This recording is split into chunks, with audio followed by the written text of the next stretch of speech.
فوجی رینکس اور عہدوں کا سلسلہ ہمیشہ سے ریاستی طاقت اور نظم و ضبط کی علامت رہا ہے۔ انہی میں سے ایک بلند ترین فوجی عہدہ بھی شامل ہے جسے فیلڈ مارشل کہا جاتا ہے۔ یہ رینک نہ صرف اعزاز کی علامت ہوتا ہے بلکہ یہ کسی فوجی افسر کی جنگی مہارت، قیادت اور قومی خدمات کا اعلیٰ ترین اعتراف بھی ہوتا ہے۔ فیلڈ مارشل کا رینک دنیا بھر میں بہت سی افواج میں پایا جاتا ہے اور یہ عام طور پر پرامن ادوار میں نہیں بلکہ جنگ یا غیر معمولی قومی سلامتی کے اوقات میں دیا جاتا ہے۔ پاکستان میں بھی یہ رینک اپنی خاص اہمیت رکھتا ہے مگر اس کی تاریخ محدود اور خاص مواقع سے جڑی ہوئی ہے۔ پاکستان کی فوجی تاریخ میں اب تک صرف 2 افسران کو فیلڈ مارشل کا رینک دیا گیا ہے۔ پہلا نام جنرل محمد ایوب خان کا ہے جنہوں نے 1958 میں مارشل لا نافذ کرنے کے بعد خود کو فیلڈ مارشل کا رینک دے دیا تھا۔ دوسرا نام 20 مئی 2025 کو سامنے آیا جب جنرل سید عاصم منیر کو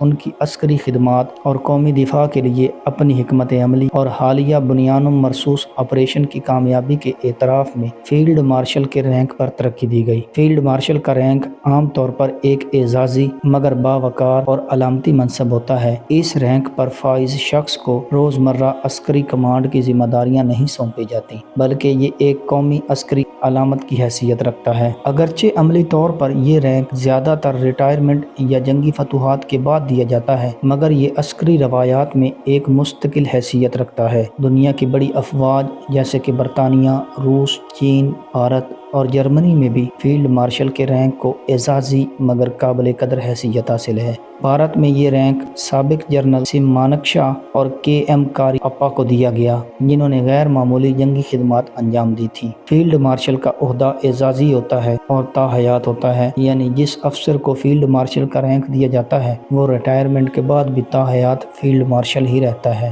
یہ ایک فعال ایکٹیو کمانڈ نہیں بلکہ علامتی اور اعزازی عہدہ ہوتا ہے، اس لیے اس کی مدت کی کوئی حد مقرر نہیں ہوتی۔ مثال کے طور پر جنرل ایوب خان کو 1958 میں فیلڈ مارشل بنایا گیا تھا اور وہ تا دم وفات اس عہدے پر فائز رہے، حالانکہ وہ بعد میں سیاست میں بھی چلے گئے تھے۔ لہٰذا اگر جنرل عاصم منیر کو فیلڈ مارشل بنایا گیا ہے تو وہ یہ اعزاز تا حیات اپنے نام کے ساتھ رکھیں گے۔